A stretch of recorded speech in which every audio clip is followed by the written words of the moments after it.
Hello students, 12th class की chemistry में आपका स्वागत है। हम लेसन पढ़ रहे हैं हेलो एल्केन और हेलो एरीन, और उस लेसन में हम एनसीईआरटी के जो क्वेश्चन है पीछे वाले वो हल कर रहे हैं। इसी क्रम में हमारा आज का ये तीसरा जो प्रश्न है वो है कि निम्न कार्बनिक जो हेलोजन यौगिक है उनकी संरचना हमें यहाँ बनानी है। तो कुछ कार्बनिक हेलोजन हैं यौगिक दिए गए हैं, उनकी संरचना हम बनाते हैं। तो इसमें हमारा पहला भाग है 2-क्लोरो-3-मेथिल पेंटेन। तो देखिए 2 पर क्लोरो, 3 पर मेथिल और पेंटेन, पेंट प्लस एन यानी 5 कार्बन है, सिंगल बॉन्ड है, तो ये पेंटेन शब्द आया है। तो आप पहले यूं करना, इन्हें बनाने के लिए जितने कार्बन आप देखो पहले आप उतने कार्बन लिख दिया करो।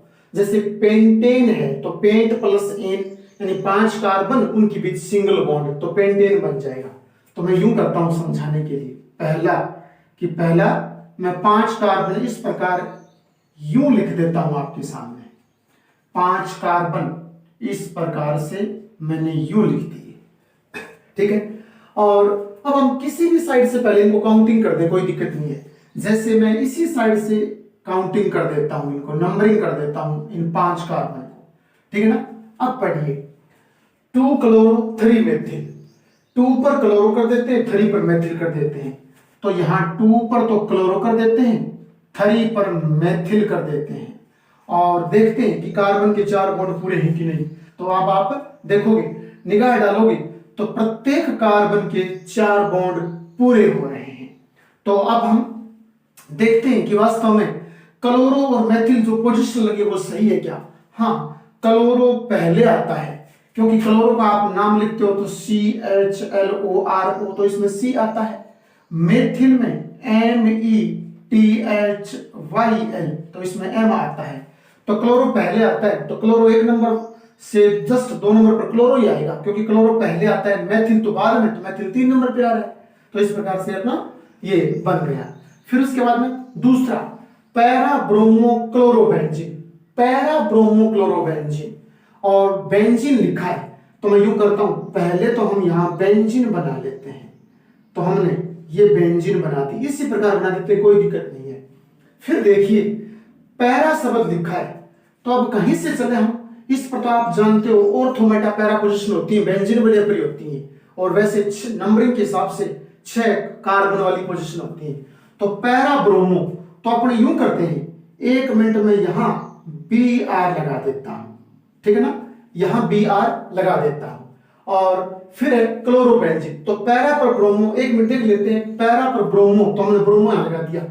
क्लोरोबेंजीन, तो अब देखना मैं क्लोरो यहां लगाऊं, क्लोरो यहां लगाऊं, तो ये बनेगा पैरा ब्रोमो क्लोरोबेंजीन। आप कहोगे जी हमें कैसे पता चलेगा कि ये पैरा ब्रोमो है या आपके पैरा क्लोरो है, क्योंकि ब्रोमो के सामने 180 पर क्लोरो है, तो हो सकता है फिर ये पैरा क्लोरो हो, ये, और क्लोरो के सामने 180 पर Br है, ब्रोमो है, तो हमें पता नहीं चलता।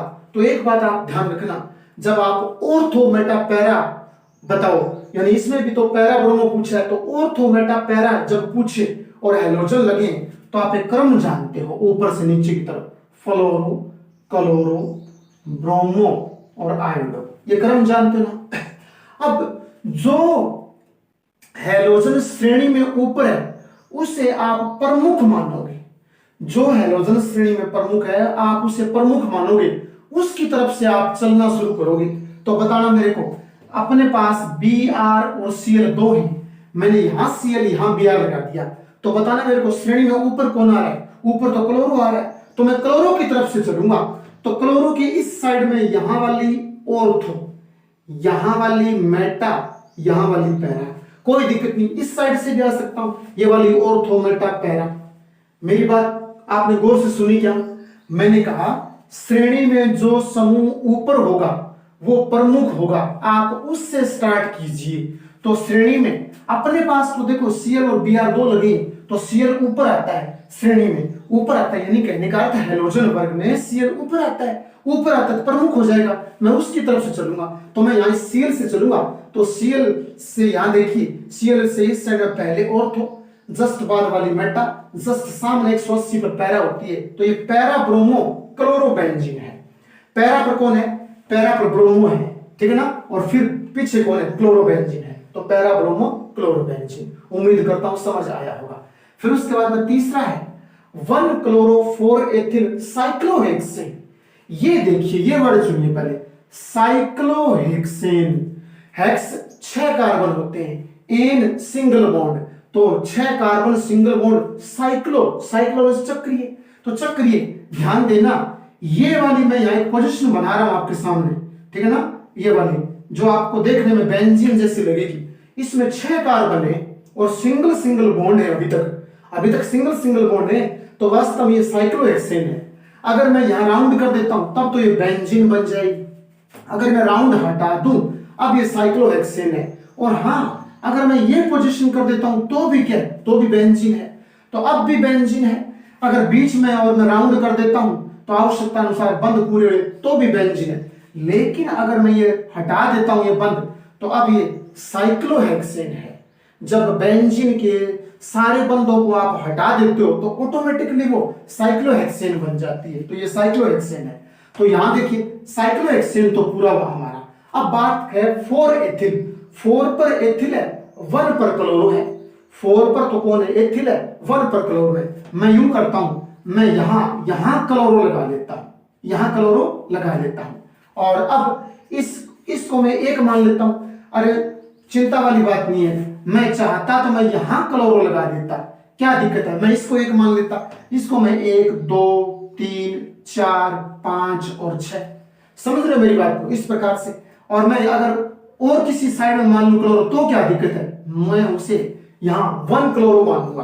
तो मैं 1 मिनट यहां क्लोरो मान लेता हूं, यहां क्लोरो मान के इस साइड से आ जाऊं या उस साइड से काउंट करूं, मान लेता हूं 1 नंबर, फिर 2 3 4 5 और 6, ठीक है ना। 1 पर क्लोरो हो गया। साइक्लोहेक्सेन तो मैंने पहले ही बता दिया, आप बेंजीन जैसी चक्रीय संरचना बनाओगे, ठीक है ना, बॉन्ड मत लगाना तो साइक्लोहेक्सेन हो जाएगी। तो साइक्लोहेक्सेन और एक साइड में पहले क्लोरो लगा दो, उसे आप 1 मान लो, तो 1 क्लोरो। अब काउंटिंग कर दो। 4 पर क्या है? एथिल, ये रहा 4। इस 4 पर एथिल, एथिल जानते हो ना, 2 कार्बन को बोलते हैं। तो 2 कार्बन की बॉन्ड हाइड्रोजन से पूरे कर लेना, तो CH2 CH3 एथिल हो गया। कोई अगर यूं कहे कि जी हम तो ये नहीं लगाएंगे, तो कोई दिक्कत नहीं, इकट्ठा कर दो आप C2H5, इस बॉन्ड पर C2H5 पे लगा दो। तो मैं उम्मीद करता हूं आपको यहां ये समझ आया होगा। तो ये 1 क्लोरो 4 एथिल साइक्लोहेक्सेन है। 1 क्लोरो 4 एथिल साइक्लोहेक्सेन, हम इसे ही बोलेंगे, ठीक है ना। नेक्स्ट हम बात करते हैं इधर अगले अपने यौगिक की। अपने अगले यौगिक में 2 ब्रैकेट में 2 क्लोरोफेन, ब्रैकेट के बाद 1 आयोडो ओक्टेन। 1 आयोडो ओक्टेन, याद रखना, इसमें ओक्ट शब्द आ रहा है। ओक्ट आता है 8 के लिए, 8 कार्बन है, सिंगल बॉन्ड है, तब ओक्टेन आया है। तो पहले अपने यूं करते हैं, इसमें हम इस कार्बन के अनुसार 8 कार्बन एक श्रृंखला के रूप में लगा देता हूं मैं, 8 कार्बन इस प्रकार से और एक श्रृंखला के रूप में लगा देता हूं मैं। तो ये आपके 5 6 7 और ये 8 हो गए, ठीक है ना। तो ये 3 और 3 6 और 2 8 पूरे हो गए। अब ध्यान देना, 8 पूरे कर दिए तो ओक्टेन तो हमने बना दी, क्योंकि oct plus ane single bond है, सिंगल बॉन्ड रखने, बाद में इनके एच पूरे कर देंगे। उसके बाद में अब सुनिए क्या कहता है, 1 आयोडो।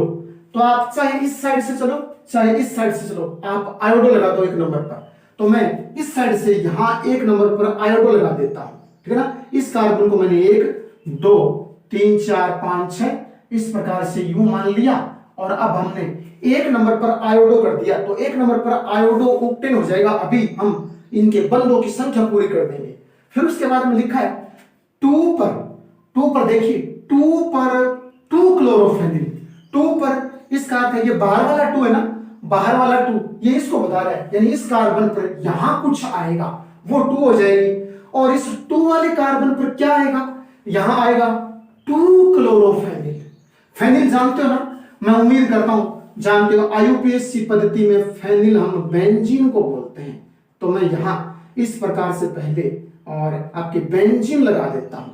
बेंजीन मैंने लगा दी, लेकिन बेंजीन लगाऊं तो ये तो 2 फेनिल हुआ, जबकि हमें कह रहा है 2 क्लोरोफेनिल, यानी 2 पहले, तो ये 2 तो बार वाला 2 तो इस कार्बन को बता रहा है कि 2 पर है। 2 पर है कौन? फेनिल, लेकिन अकेला फेनिल नहीं है, 2 पर तो है 2 क्लोरोफेनिल। तो आप देखो ये जो यहां जुड़ा है बॉन्ड, ये 1 नंबर पर है, चाहे इस साइड चाहे उस साइड में 2 मानूंगा, 3 4 5 और 6। अब क्या करूंगा, इतने को 2 क्लोरोफेनिल बनाऊं तो इस 2 पर मैं क्लोरो लगा दूंगा, यहां कर दूंगा Cl। तो अब क्या है, ये 2 क्लोरोफेनिल इस 2 पर जुड़ी है, तो इस बाहर वाले 2 पर कौन जुड़ी है? 2 क्लोरोफेनिल जुड़ी है, 1 आयोडो ऑक्टेन। अब इसके बॉन्ड हम इस प्रकार से ऐसे और यूं पूरे कर देते हैं, तो अब ये हमारा यौगिक बन गया। तो ये हो गया आपके 2 क्लोरो, ठीक है ना। 2 पर कौन? 2 क्लोरोफेनिल, इस 2 पर कौन है? 2 क्लोरोफेनिल, फिर आपके 1 पर आयोडो और ऑक्टेन। तो इस प्रकार से ये अपना जो संरचना है वो पूरी हुई। मैं 5 नंबर की बात कर रहा हूं, पर फ्लोरोबेंजीन। फ्लोरो है, बेंजीन है, लेकिन आगे एक शब्द लिखा है पर, तो कंफ्यूज मत होना आप।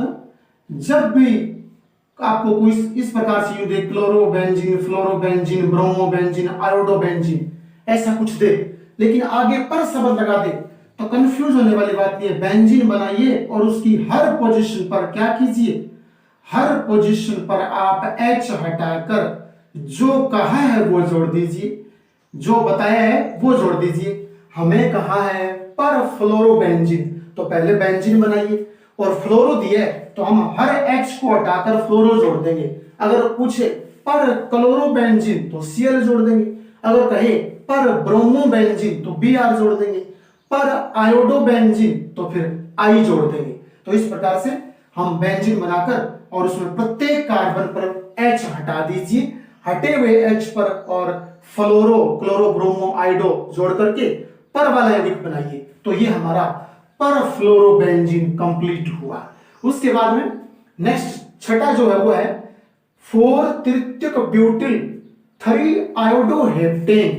यहां हेप्टेन दिया हुआ है, हेप्टेन का अर्थ है 7 carbon, hept plus ane single bond आएगा, तो 7 कार्बन और सिंगल बॉन्ड। तो मैं यहां बना रहा हूं, देखना 7 कार्बन हम पहले कुछ यूं 7 कार्बन पूरे कर देते हैं, 7 कार्बन कुछ इस प्रकार हम यहां पूरे कर देते हैं। तो ये आपके 3 और 3 6 और ये 7 कार्बन पूरे हुए, ठीक है ना।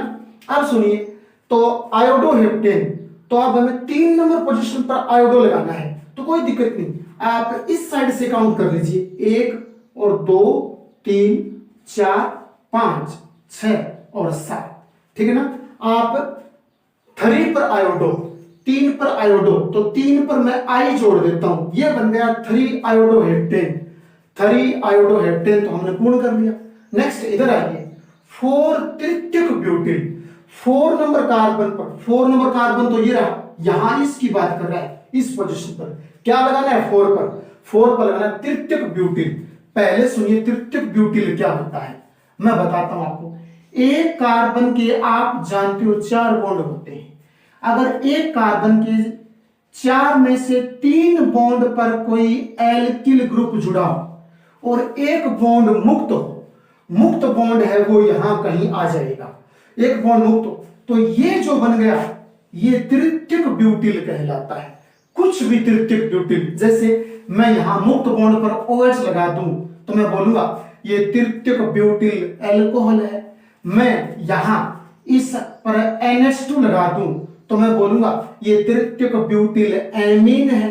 इसी प्रकार मैं यहां कोई हाइड्रोजन जैसे Br लगा दूं ब्रोमो, तो मैं बोलूंगा ये तृतीयक ब्यूटिल ब्रोमाइड है।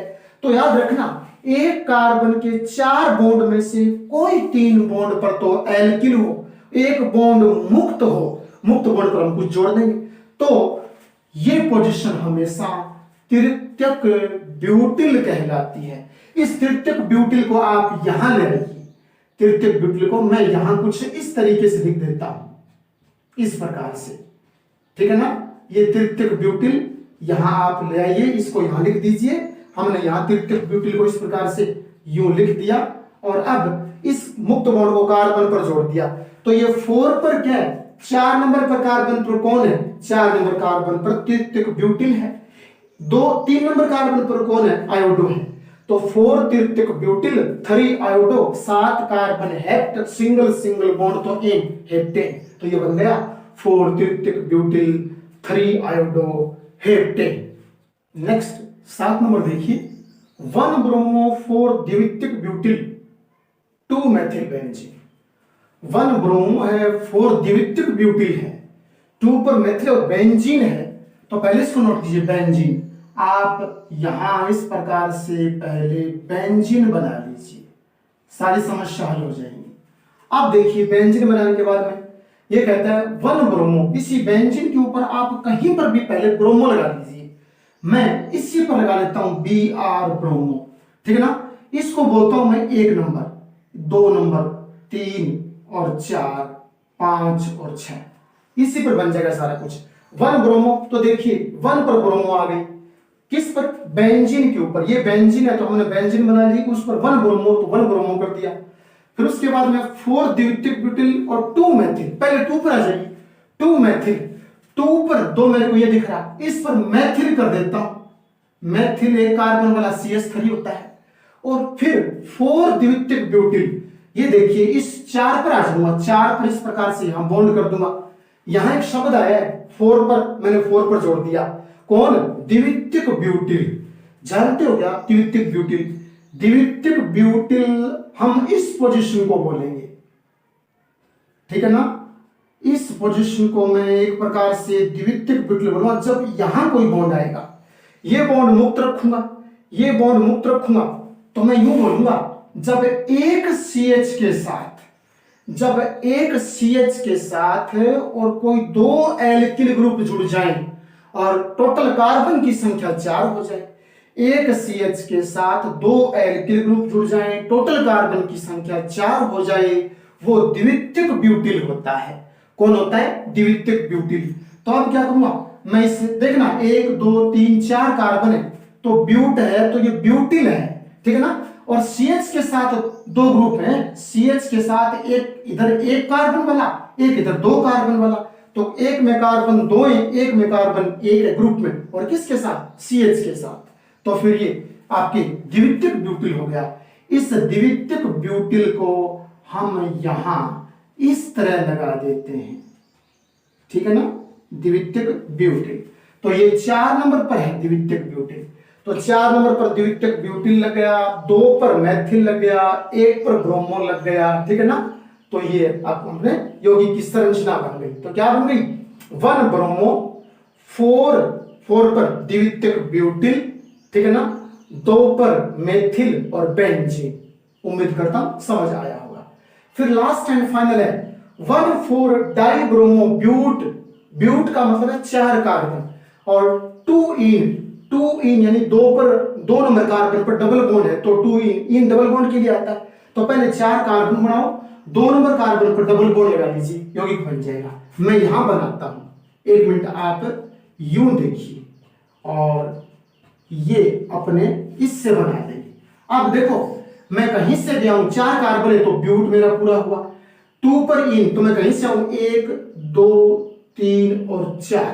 तो देखिए 2 पर कौन है? डबल बॉन्ड, तो 2 पर 2 इन हो गया।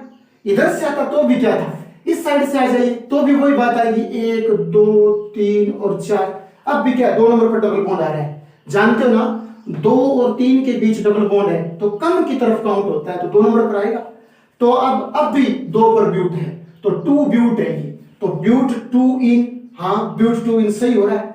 और 1,4 डाइब्रोमो यानी 1 पर और 4 पर ब्रोमो है, तो यहां Br लगा देता हूं और यहां Br लगा देता हूं, 1,4 हो गया। अब कार्बन के बॉन्ड अगर कम है तो पूरे कर देता हूं, तो यहां इस कार्बन में एक H कर देता हूं, यहां कर देता हूं, बाकी पूरे हैं। तो ये हो गया 1,4 डाइब्रोमो। 1 पर 4 पर कौन है? ब्रोमो है। कितने ब्रोमो है? 2 ब्रोमो है, ब्रोमो डाइब्रोमो। तो 1,4 डाइब्रोमो ब्यूट, ये रहा 4 कार्बन ब्यूट। 2 पर इन, 2 पर कौन है? डबल बॉन्ड 2 इन। तो अपने यौगिक की संरचना बन गई। अगला प्रश्न है, एक हाइड्रोकार्बन C5H10 अंधेरे में क्लोरीन से क्रिया नहीं करता है, परंतु सूर्य के तीव्र प्रकाश में केवल एक मोनोक्लोरो यौगिक C5H9Cl बनाता है। हाइड्रोकार्बन की संरचना क्या है? तो याद रखना, एक यौगिक है जिसका सूत्र दिया है C5H10। तो C5H10 हम संरचना बना लेते हैं, ठीक है ना। इस प्रकार से मैं कुछ यूं लिखूं तो आप देखना, इस प्रकार से कुछ यूं संरचना बन जाएगी इसकी। अब देखिए, बताइए, इसमें 5 कार्बन नहीं है क्या? 5 कार्बन हो गए, 10 H। तो अपने क्या करते हैं, प्रत्येक कार्बन पर और 2-2 H लगा देते हैं। प्रत्येक कार्बन पर 2-2 H लगा देता हूं, ठीक है ना, क्योंकि H 10 बता रखे हैं। तो प्रत्येक कार्बन पर 2-2 H आ जाएंगे, 2-2 H प्रत्येक कार्बन पर आ जाएंगे। उम्मीद करता हूं बात समझ में आ गई होगी कि C5 तो C यानी कार्बन 5 नजर आ रहे हैं, H 10 तो H 10 नजर आ रहे हैं, तो कार्बन के 4-4 बॉन्ड पूरे हो रहे हैं। तो अब देखिए, कार्बन कार्बन के बीच में सिंगल बॉन्ड है और एक बंद संरचना है। बंद संरचना है तो बंद को आप बोलोगे साइक्लो। क्या बोलोगे? साइक्लो। और 5 कार्बन है तो पेंटेन। तो ये साइक्लोपेंटेन है। कौन है ये? साइक्लोपेंटेन की संरचना है। तो ये C5H10 ये साइक्लोपेंटेन है। ये अंधेरे में क्लोरीन से क्रिया नहीं करता है, परंतु तीव्र प्रकाश में क्रिया करता है और एक मोनोक्लोरो यौगिक बनाता है। मोनोक्लोरो कहने का अर्थ किसी एक H को हटा दोगे और वहां Cl लगा दोगे। कब? जब आप प्रकाश में क्लोरीन से क्रिया करवाओगे। तो यौगिक हमारे पास ये रहा, हम लिखेंगे Cl2 और यहां आ जाएगा प्रकाश, ठीक है ना। यहां लगा देंगे सूर्य का प्रकाश और Cl2 के साथ क्रिया है। तो Cl2 के साथ क्रिया है तो यहां लिखा है मोनोक्लोरो। मोनो कौन होता है? एक वाला। और यौगिक बनाएगा C5H9Cl। तो एक बात बताइए, इसमें 10 H है। कितने H हैं? 10 H नजर आ रहे हैं। यहां वो कह रहा है 9 H लगाने, एक Cl, तो एक H को कम कर दूंगा तो यहां से Cl यहां आ जाएगा। जैसे सपोज कीजिए यहां आ जाएगा तो यहां Cl लगा दूंगा, H हट गया, वो हटा हुआ H और एक यहां Cl और बच गया, वो HCl बाहर हो जाएगा। तो यहां ये HCl बाहर हो जाएगा, ठीक है ना। और ये सेम संरचना यहां बचेगी, एक Cl यहां जोड़ दूंगा। तो इसको मैं यूं भी तो बना सकता हूं ना। आप देखना एक मिनट, मैं इसको यूं बना सकता हूं कुछ, अगर आपको समझ आ रहा है तो। ये और ये एक ही चीज है, यहां Cl लगा देता हूं, ठीक है ना। देखने में कुछ अजीब लग रही है, ये एक ही चीज है। यहां इसमें 5 कार्बन है, 2 और 2 4 और एक 5 कार्बन, एक H कम हो गया, ये वाला H पर हमने Cl लगा दिया। ऐसे बना लो या ऐसी संरचना बना लो और उसमें H कम करके वहां Cl लगा दो। तो देखना, ये साइक्लोपेंटेन है और यहां भी तो बंद संरचना है तो साइक्लो बोलूंगा, 5 कार्बन है तो पेंटेन बोलूंगा, लेकिन Cl लगा ऊपर तो क्या बोलूंगा? तो याद आ गया ना, क्लोरोसाइक्लोपेंटेन। क्या बोलूंगा? क्लोरोसाइक्लोपेंटेन। तो ये क्लोरोसाइक्लोपेंटेन हो जाएगा। क्लोरोसाइक्लोपेंटेन इससे बन जाएगा। तो हमें पूछा हाइड्रोकार्बन की संरचना क्या है, तो हाइड्रोकार्बन की संरचना हमारी ये आ गई, ठीक है ना। कहने का मतलब जो हम यौगिक ले रहे हैं वो भी संरचना बन गई और ये भी संरचना। तो मूल हमें ये पूछा है हाइड्रोकार्बन की संरचना ये बन गई, जो बनता है उसकी पूछिए तो उसकी ये बन गई। अगला प्रश्न है C4H9Br सूत्र वाले यौगिक के सभी समावयवी लिखिए। तो C4H9Br एक सूत्र दिया है, उसके समावयवी बनाने हैं हमें। समावयवी का अर्थ है कि अलग अलग पोजीशन पर Br वगैरह आ जाएगा तो वो बनेंगे। तो जैसे 4 कार्बन है तो मैं 4 कार्बन को 1 मिनट आपके सामने कुछ यूं लिख देता हूं, ठीक है ना। 1 मिनट तो मैं यूं लिख देता हूं, सीधी कार्बन श्रृंखला वाला समावयवी बना लेते हैं। तो 4 कार्बन आ गए और Br आ गया, तो 4 कार्बन है H9 देख लीजिए Br है, तो एक सीधी श्रृंखला वाला समावयवी। और समावयवी है ना वो होते हैं जिनमें याद रखना कार्बन और हाइड्रोजन में सारों की संख्या बराबर हो, यानी जितने कार्बन इसमें आगे वाले में उतने आएंगे, जितने H इसमें आगे वाले में उतने H आएंगे। एक बी आर इसमें है तो आगे वाले में भी एक ही बी आर आएगा, वो आपस में समावेगी होंगे। तो यहां मैं लिखूंगा 1 ब्रोमोब्यूटेन, ठीक है ना, समावेगियों के आईयूपीएसी नाम लिखे जाते हैं। तो 1 ब्रोमो और ब्यूटेन हो गया इसका। एक हम यूं करते हैं, इस ब्रोमो की पोजीशन चेंज कर लेंगे, ठीक है ना। तो ब्रोमो की पोजीशन, तो ये एक समावेगी बन गया। दूसरा समावेगी मैं यूं बना सकता हूं कि जिस प्रकार आप देखिए, हम यहां इस पोजीशन पर और आपके ये समावेगी ले आते हैं, ठीक है ना। तो यहां तो ये 5 हो गए, सॉरी 4 करने हैं, 4 कर देता हूं। तब अपने देखिए इस पोजीशन पर बी आर ले आऊं। तो पहले तो ध्यान देना, सीधी श्रृंखला मानी थी मैंने, तो 1 नंबर कार्बन पर और आपके बी आर था, 1 नंबर कार्बन पर था। यहां देखिए सीधी श्रृंखला फिर मान लूं मैं इस प्रकार से, तो देखिए कितने नंबर पर, 2 नंबर पर बी आर है, 2 नंबर पर बी आर है। तो अब यहां तो 1 ब्रोमोब्यूटेन था, यहां बताइए 2 ब्रोमोब्यूटेन नहीं होगा क्या? यहां होगा 2 ब्रोमोब्यूटेन। यहां कौन होगा? 2 ब्रोमोब्यूटेन। यहां 2 ब्रोमोब्यूटेन की पोजीशन आ जाएगी। एक फिर हम यूं कर सकते हैं, इसको जो आपके मेथिल ग्रुप है वो हम इधर यूं भी ला सकते हैं, ये वाली पोजीशन भी बन सकती है। देखना एक मिनट, जैसे आपके ये छोड़ करके मैं और यहां इस पर ले आता हूं 3, और चलो इस पर ले आता हूं और यहां आपके बी आर लिख लेता हूं, ठीक है ना। बी आर सामने करूंगा, इधर करूंगा, एक ही बात है। तो अब मुझे लंबी श्रृंखला का चयन करना है। तो लंबी श्रृंखला देखो 1 2 3 ऐसे बनती है, या फिर 1 2 3 ऐसे बनती है, या फिर 1 2 3 ऐसे बनती है। जिस पर हैलोजन जुड़ा है वो चुनिए आप लंबी श्रृंखला। तो आप ये चुनेंगे लंबी श्रृंखला, अंकन किनारे से होगा। इस कार्बन से कर देते हैं 1 कार्बन, 2 वाला और 3 वाला। तो अब 1 पर ब्रोमो है, 2 पर मेथिल है। तो बताइए मेरे को, अंग्रेजी वर्णमाला में पहले कौन आता है? पहले ब्रोमो आता है। आप बोलोगे 1 ब्रोमो, क्या बोलोगे? 1 ब्रोमो।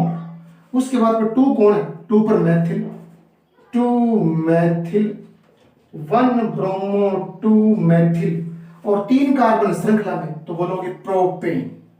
तो क्या बोलोगे? प्रोपेन। यानी टोटल तो इसमें आप जान लेना कार्बन 4 आ रहे हैं, लेकिन श्रृंखला में 3 ही कार्बन आ रहे हैं, ठीक है ना। तो हमने मेथिल ले लिया यहां पर। तो इन सारों में बराबर है कार्बन और हाइड्रोजन और बी आर। एक लास्ट वाला हम यूं भी बना सकते हैं, एक अकेला कार्बन ले लो।